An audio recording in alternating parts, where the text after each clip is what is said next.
Hey everyone, welcome back to Going Green. Hi. If you've never done a trash audit, which basically means just tracking what you throw away, it might seem daunting at first, but it's a great step in lowering your waste and tracking and figuring out exactly what you're throwing away.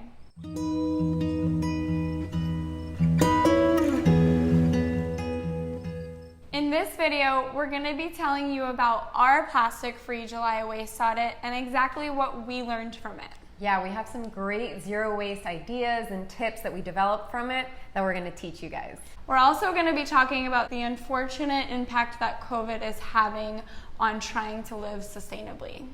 But we do have some ways that you can work around this, so make sure you stick around. Did you know that the average American throws away approximately 185 pounds of plastic per year? And that's a lot of plastic per year per person if you think about it, because plastic is actually quite lightweight. We're living through a time where it's not so easy to be zero waste, unfortunately, as Amanda said. So the reality is that we're probably throwing away even more than that. But that doesn't mean that we can't still do our best. Nonetheless, it's still important that we don't overjudge ourselves during this time and don't be too harsh on ourselves. And this is something that we learned this Plastic-Free July with the goals that we had taken on for this month. Yeah, it definitely wasn't as easy as it would be any other year just because of everything going on with COVID-19.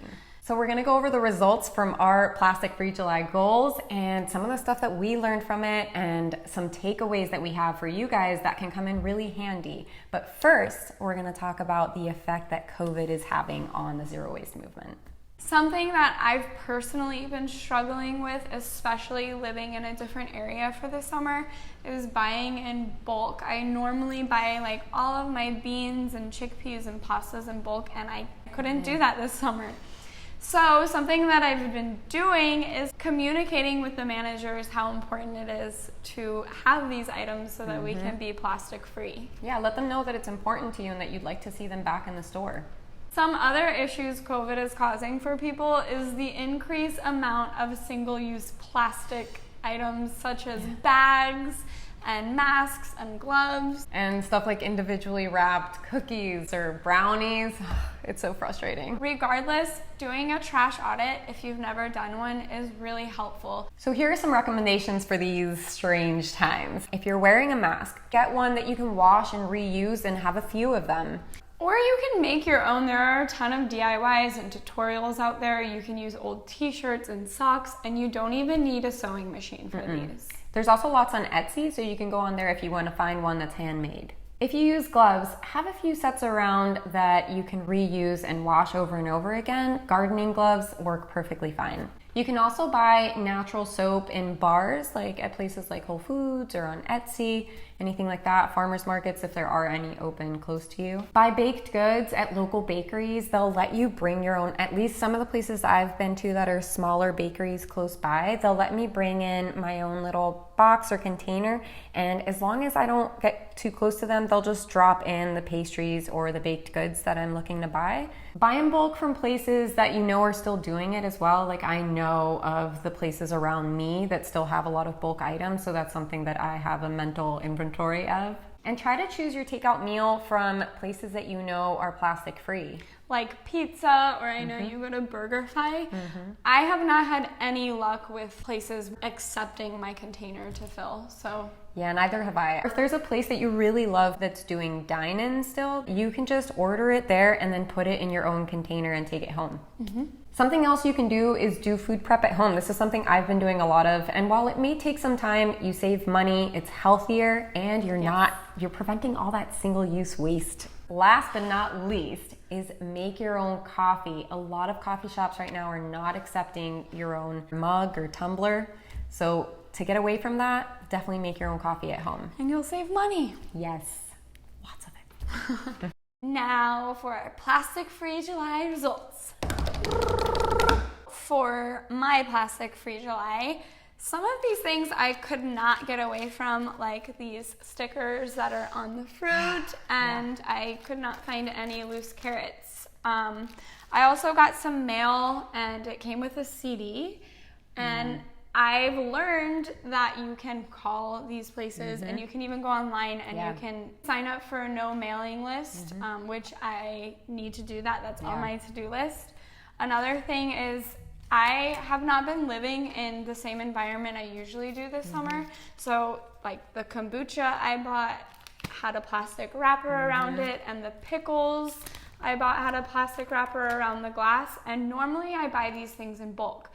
I also couldn't find chickpeas in bulk close by, so I used what I had already at home, and then I bought the biggest bag of lentils that I could find. And this bag is actually recyclable, so I will definitely recycle this bag at the store drop-off. Yeah, I mean, if you have to buy something that's in plastic, you might as well buy the largest size package that you can. So I realized me having my normal routine is so important to reducing my plastic and my waste. And if you don't have a routine, I highly suggest you establish one. For me, a lot of the waste is from some of the vegan options that I buy when it comes to food, like tempeh and some of my vegan cheeses and some tofu wrappers and that kind of stuff. And I don't buy a lot of it. I only get myself like maybe one a month. So for me, it's the trade-off, you know? Right, because being plant-based has a very good impact on the environment compared to eating meat. Yeah, so trade-offs. Yeah.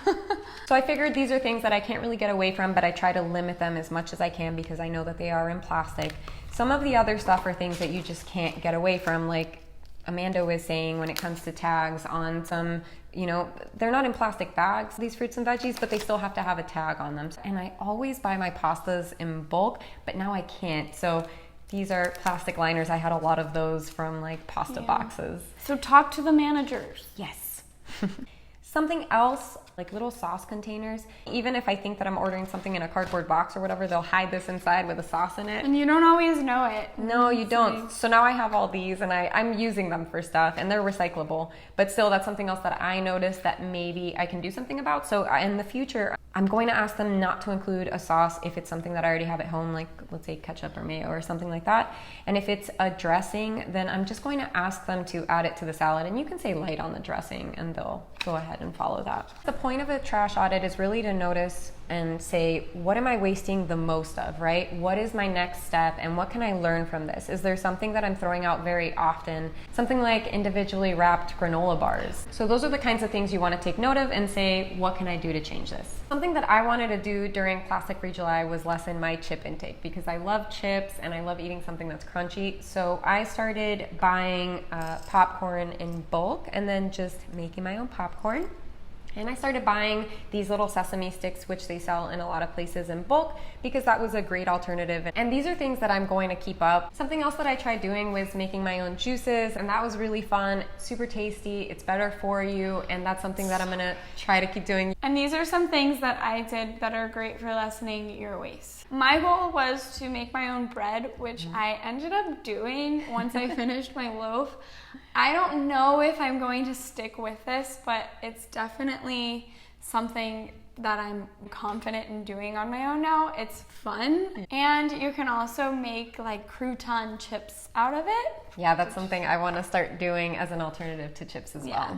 Another thing that I did was instead of buying granola bars, I made our own because we went on a trip and we did not want to buy granola bars. So we just made like banana muffin granola bar type of things. I also bought some wasabi peas in bulk because the store I had actually had them in bulk, which was pretty cool. A lot of the things that we buy in plastic, they have an alternate solution. We can make them at home. Sometimes they're in bulk. Yeah, you just have to look for it. My brother has also made some positive changes during Plastic-Free July, and he's gonna go ahead and tell you about it. Woohoo! Plastic-Free July.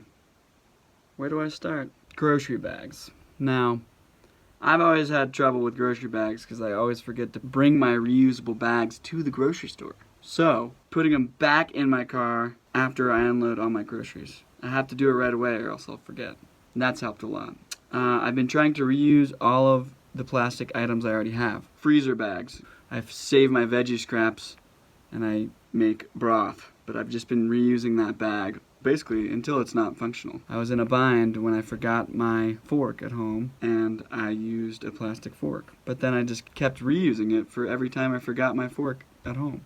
all this stuff has just gotten my waste footprint on my mind in general. I started composting this month. That's not plastic free, but I did that, and I've just made a conscious effort. And, I can be better, but this was a decent start.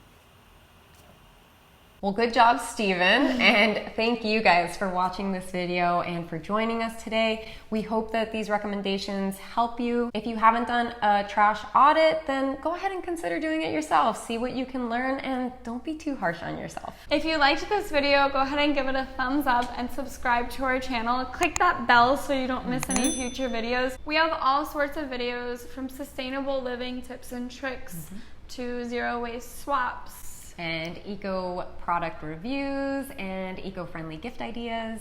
So make sure you subscribe and we'll see you on the next video. See ya! Bye.